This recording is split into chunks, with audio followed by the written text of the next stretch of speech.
Our next speaker, ladies and gentlemen, with his leadership from Janasankalpa Foundation India, he will be instrumental in helping 1,000 Sri Lankans who will be trained at the Center of Excellence in Dallas, United States of America, and will be notified in the Global CEO magazine. And the foundation will help Sri Lankan entrepreneurs to connect with Mumbai, Bangalore, Delhi, and Hyderabad, India. It's my pleasure inviting Mr. Balaji Krishnam Magaru, Managing Director, Medongo Health Private Limited, India.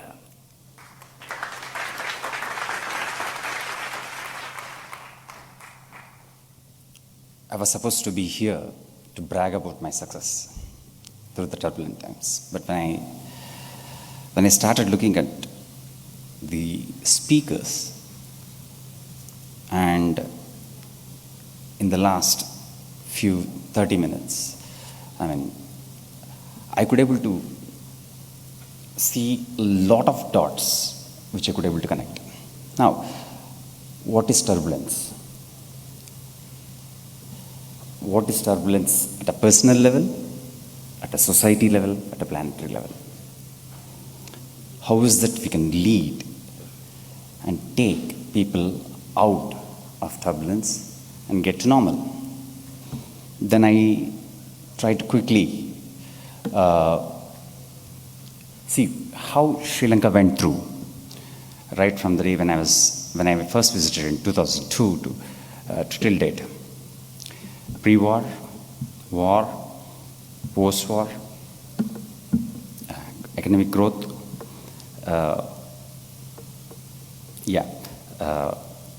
COVID, economic downturn. Sri Lanka came unscathed. It improved. Has anybody, if an outsider had come here in 2002, 2010, until, let's say, whoever is coming now, we used to have 12 to 14 checkpoints from the airport till date. That's what Sri Lanka transformed from a tough country to be a beautiful God island. I had opportunity to work with Mr. Anwar Srinivardana sir. So let me thank Mr. Srinivardana for calling me. So I would go off my prepared speech. So may we all live in interesting times. So I've gone through I was intently listening to each of the speaker, and there is one thing which everybody was pointing to is anticipate, react, proactive measurements to address an unforeseen problem which is going to come in the future. That's what astrology is all about. That's what our ancient, our ancestors did. Today we call it as AI.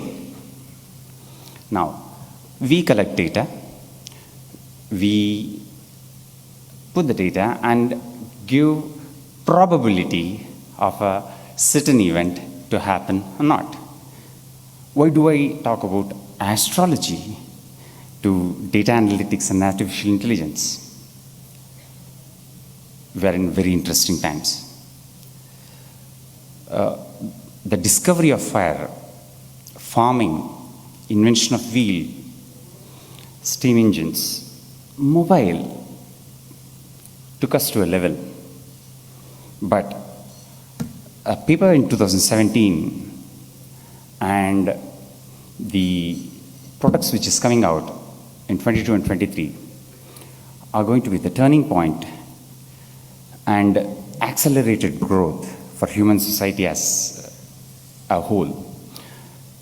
I'm of the opinion that we are going to witness an exponential and rapid growth.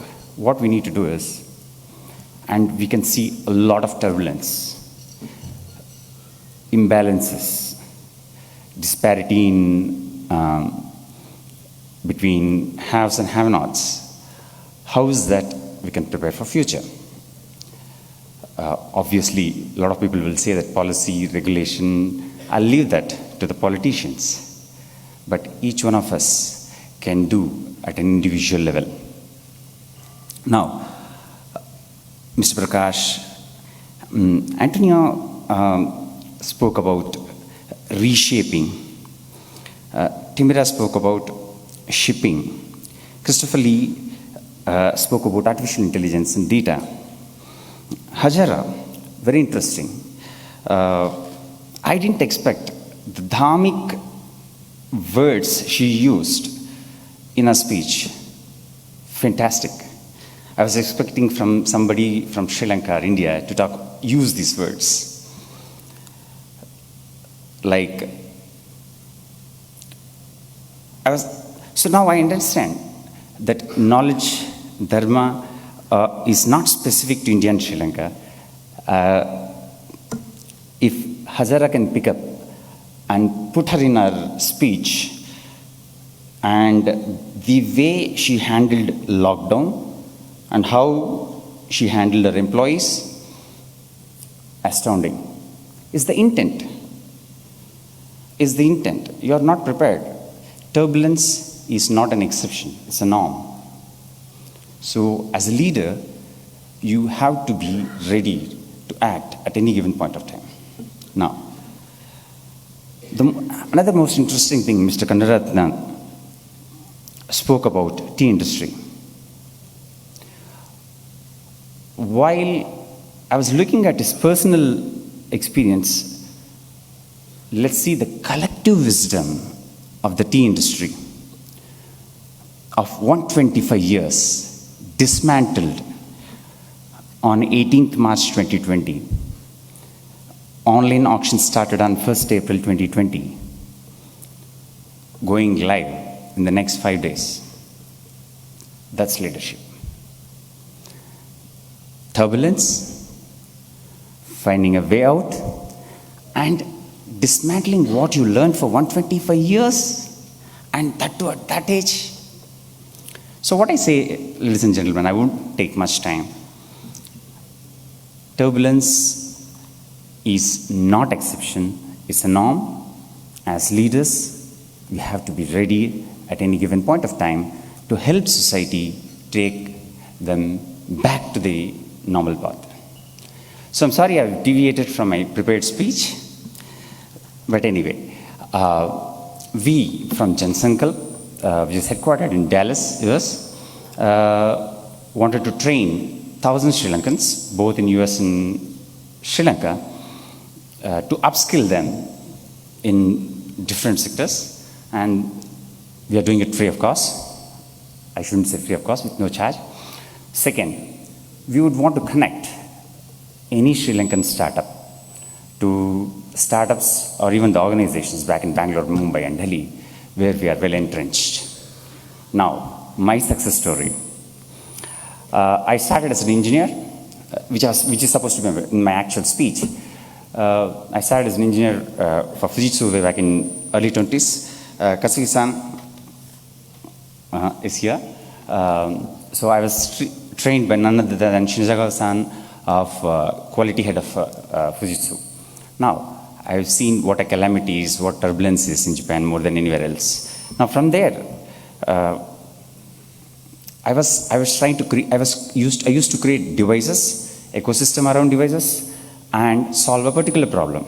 But in 2014-15, I entered public health, primary care. That changed my life. And it's not a business anymore for me, it's a spiritual journey. Initially, I used to treat 300, 500 patients a day. Then I said, hey, if I can do 10,000 patients a day, you can help 10,000 people a day, I'm done. I crossed 10,000. Then I thought, okay, no, let's see if I can touch 100,000. It took some time. Then my ambition or aspiration grew big, and I wanted to reach 1 million patients a day, and no man left behind, with universal health coverage before 2030, which seems to be impossible, but I'm not going to take the word impossible. So today we are serving around 250,000 people a day, and we crossed 200 million consultations already. And I'm from Medongo, and whatever you heard in India, from Delhi Mohalla clinics to Apla Davakana in Mumbai, to any other major city, any smart city, that's us. But that's not what I'm going to talk. That's even though that's what I wanted to talk about. But the speakers had a lot to offer more than my success story, and I'm very thankful to Andras University to invite me here. And what a fantastic story! Thank you very much.